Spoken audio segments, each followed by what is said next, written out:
तेरा राज्य आए। महारानी एलिजाबेथ द्वितीय ने यूनाइटेड किंगडम पर 63 वर्ष तक राज्य किया था। ब्रिटिश साम्राज्य में उनका शासनकाल सबसे लंबे समय तक रहा है। प्रत्येक वर्ष क्रिसमस के दिन महारानी देश के लिए संदेश देती हैं।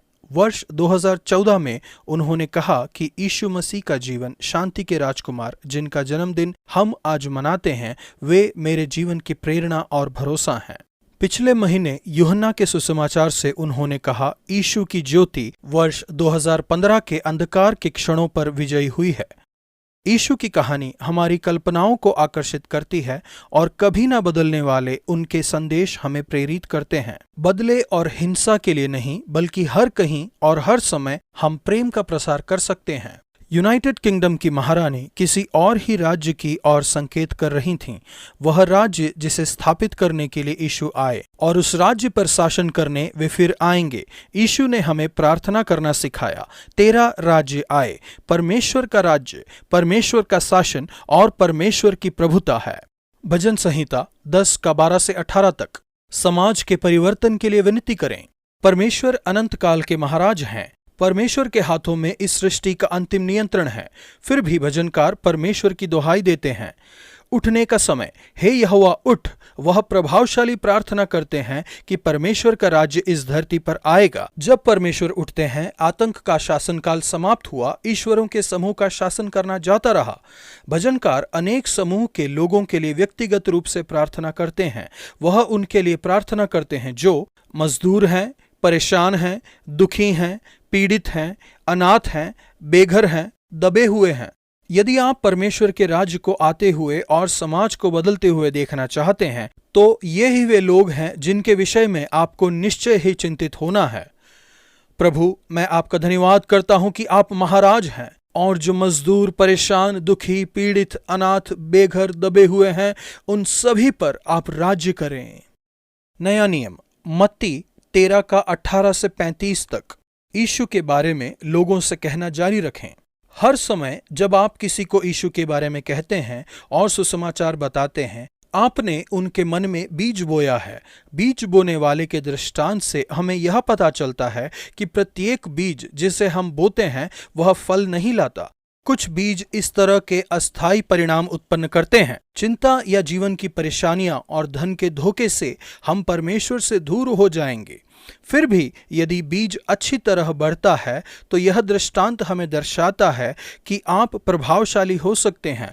जो बीज अच्छी भूमि में बोया गया है, यह वह व्यक्ति है जो सुनता है और उस पर ध्यान देता है, और यह बीज उसकी कल्पना से भी ज्यादा फल उत्पन्न करता है। जब मैं उन लोगों के जीवन को देखता हूं जिन्होंने 5, 10 या 15 वर्ष पहले अल्फा कोर्स किया था, वे विशाल रूप से प्रभावशाली हैं। उनमें से कुछ ने तो सेवकाई भी शुरू कर दी है, जिसका प्रभाव पूरी दुनिया में पड़ रहा है। यीशु बहुत से दृष्टांतों द्वारा परमेश्वर के राज्य के विषय में कहते हैं। स्वर्ग का राज्य मत्ती का मुख्य शब्द रूप है। यहूदियों की व्यवस्था का नियमित अनुपालन करते हुए यीशु सम्मान पूर्वक परमेश्वर के बजाय स्वर्ग कहते हैं। राज्य अब और अब तक नहीं, दोनों ही है। यीशु जंगली बीज द्वारा राज्य के विषय में भविष्य का दृष्टिकोण बताते हैं। इस समय गेहूं और जंगली बीजों को साथ साथ बढ़ने दो। एक दिन कटनी और न्याय होगा। जब यीशु लौटेंगे तब परमेश्वर का राज्य अपनी पूर्णता के साथ आएगा।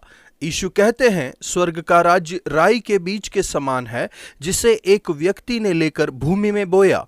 यद्यपि यह बीज सबसे छोटा होता है, परंतु जब यह बढ़ जाता है तब बाग में सभी पौधों से बड़ा लगता है और ऐसा पेड़ बन जाता है कि पक्षी आकर उसकी डालियों पर बसेरा करते हैं। डालियों पर पक्षियों का चित्रण पुराने नियम में कुछ समय प्रकट होता है, जो यह दर्शाता है कि सारे देशों से लोग परमेश्वर के परिवार का हिस्सा बन रहे हैं। यीशु अपने सुनने वालों को यह स्मरण दिलाते हैं कि स्वर्ग का राज्य केवल एक देश के लिए नहीं, बल्कि संपूर्ण जगत के लिए है। यहाँ पर पौधे लगाने के अनेक प्रकार हैं। उदाहरण के लिए एक छोटा समूह एक दूसरे को रोपता है और वह बढ़ता है। फिर कलीसिया स्थापित करना है। जो बोया जा रहा है वह थोड़ा छोटा होता है, राई के बीज की तरह, लेकिन बोने के बाद वह बढ़ जाता है। मैं आसपास के कलीसियाओं के पौधों को अपनी स्थानीय कलीसिया जैसा देखता हूँ और मैंने उनका प्रभाव उस क्षेत्र में देखा है। आकाश के पक्षी आकर उसकी डालियों पर बसेरा करते हैं।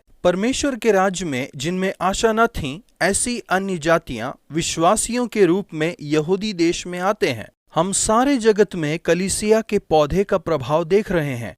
जैसा कि कलीसिया को बढ़ाने वाले विशेषज्ञ पीटर पोंगनेर ने कहा है, स्वर्ग के नीचे कलीसिया स्थापित करना सुसमाचार प्रचार करने का सबसे प्रभावशाली तरीका है।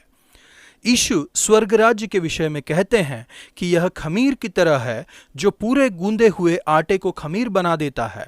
आपकी प्रभुता बढ़ सकती है। आपके घर, परिवार, विद्यालय, यूनिवर्सिटी, कारखाने में या ऑफिस में इस तरह से समाज में बदलाव आता है। प्रभु, मेरी सहायता कीजिए कि मैं ज्यादा से ज्यादा बीज बो सकूं, जिससे मैं यीशु का सुसमाचार अपने संसार में बढ़ा सकूं। आपका राज्य मेरे शहर में, देश में और पूरी दुनिया में आए। पुराना नियम, उत्पत्ति 36 के 1 से 37 के 36 तक। राजाओं के राजा के सामने घुटने टेकें। आज हम यूसुफ की कहानी का प्रारंभ करते हैं। इस्राएल के अन्य पुत्रों से बढ़कर यूसुफ को प्यार किया गया था और उसके भाई उससे जलने लगे थे। यूसुफ ने प्रसिद्ध स्वप्न देखा। उसने देखा कि उसके भाई उसके सन्मुख घुटने टेक रहे हैं। इसमें कोई संदेह नहीं कि परमेश्वर स्वप्न के द्वारा बात करते हैं। उन्होंने निश्चित रूप से इसी प्रकार यूसुफ से बात की है। भविष्य में होने वाली बातें और परमेश्वर उसके जीवन का उपयोग किस तरह से करेंगे, इसके बारे में यूसुफ ने स्वप्न द्वारा झलक देखी थी। फिर भी इसमें बुद्धिमानी नहीं है कि आप अपने जीवन के विषय में स्वप्न और दर्शन को हर एक व्यक्ति को बताएं। यूसुफ 17 वर्ष का हो गया था। उसे कोई अनुभव नहीं था। उसने अपना स्वप्न हर एक व्यक्ति को बताकर गलती की थी। यही उसके लिए घृणा और ईर्ष्या बन गई। उसके भाइयों ने कहा, क्या तेरा मकसद हम पर शासन करना है? क्या वास्तव में तू हम पर राज्य करेगा? उन्हें यूसुफ के राजा बनने के विचार से घृणा होने लगी।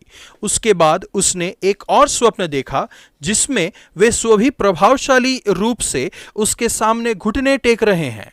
उसके पिता बुद्धिमानी से उस पर सोच विचार करने लगे जो यूसुफ ने देखा था। स्वप्न और दर्शन जिसे आप सोचते हैं कि यह परमेश्वर की ओर से है, उसका उत्तर देने के बारे में यदि आप अनिश्चित हैं तो उस बारे में साधारण रूप से अपने मन में सोचना ही बुद्धिमानी से उत्तर देना है। फिर भी अपने पूरे परिवार को फिर से बताकर यूसुफ ने गलती की। उसके भाई उससे और भी जलने लगे। उन्होंने षड्यंत्र रचा कि यूसुफ को नाश करें। यूसुफ को मिद्यानी के हाथ बेचा गया। उन्होंने मिस्र में पोतीफर को बेच दिया, जो फिरौन का अधिकारी था और सेना का प्रमुख भी था। यूसुफ मिस्र के महाराज के अधीन हो गया। यूसुफ ने मूर्खतापूर्ण अपने भाइयों से अपने स्वप्न को बताया था, जिसका परिणाम यह हुआ कि उसे वर्षों तक के कठोर परिश्रम और समस्याओं से होकर गुजरना पड़ा। परमेश्वर ने इसका उपयोग उसका चरित्र विकसित करने और उसके जीवन के कार्यों के लिए तैयार करने के लिए किया। पुराने नियम में हम जिन शासकों के विषय में पढ़ते हैं वह नए नियम में परमेश्वर के राज्य का पूर्वानुमान है। आज के पद्यांश में हम अलग अलग तरह के शासकों को देखते हैं, एदोम के राजा और अधिकारियों से लेकर मिस्र के फिरौन तक। उत्पत्ति के इन समापन अध्यायों में महत्वपूर्ण संदेश यह है कि परमेश्वर सारे मानव शासकों के ऊपर और पीछे है। यह विशेषकर यूसुफ की कहानी के द्वारा दर्शाता है। कहानी में एक मोड़ और बदलाव का आना कभी कभी अनोखा और अनियमित प्रतीत होता है। फिर भी शुरू से अंत तक हम परमेश्वर की सहभागिता को पढ़ते हैं, जैसा कि यूसुफ के स्वप्न में, और अंत में हमें यह पता चलता है कि यह सब कुछ परमेश्वर के उद्देश्य के प्रति कार्य कर रहा था। यूसुफ मसीह का एक प्रकार है। दूसरे शब्दों में उसका जीवन यीशु के जीवन के लक्षणों को बताता है, जैसा कि हम आने वाले दिनों में देखेंगे। लेकिन यहाँ पर आरंभ में हम एक अंतर देखते हैं। यीशु भी जानते थे कि परमेश्वर उनका उपयोग कैसे करने वाले हैं, लेकिन वे दूसरों से कहने में बहुत सावधान रहते थे। बल्कि वे यहाँ तक सावधान रहते थे कि लोग अब मसीही रहस्य के बारे में बातें करते थे। हम इस पथ में यूसुफ और यीशु के बीच सम्मान का आरंभ देखते हैं। एक दिन लोग यूसुफ के सामने घुटने टेकेंगे और एक दिन हर एक घुटना राजा यीशु के सामने टिकेगा। फिलिपियों 2:10, प्रकाशित वाक्य 19:4-6। यह तब होगा जब आप स्वेच्छा से यीशु के सामने घुटने टेकेंगे और उन्हें अपने जीवन में सर्वोच्च राजा के रूप में मानेंगे, जिससे आप विभिन्न प्रकार की सामर्थ्य के परिणाम के बारे में चिंतित नहीं होंगे जो अन्य लोगों के लिए कार्य करती हैं और जो आपके जीवन में मौजूद है, उदाहरण के लिए शिक्षक, बॉस, सरकार आदि। प्रभु यीशु मसीह राजाओं के राजा, मैं आपका धन्यवाद करता हूं कि जब मैं आपका अनुसरण करने लगा तब मैं आपकी प्रभुता के अधीन हो गया। आज मैं आपके सन्मुख घुटने टेकता हूं और स्वीकार करता हूं कि आप ही प्रभु हैं। मैं प्रार्थना करता हूं कि आपका राज्य मेरे जीवन में और मेरे आसपास के लोगों के जीवन में आए।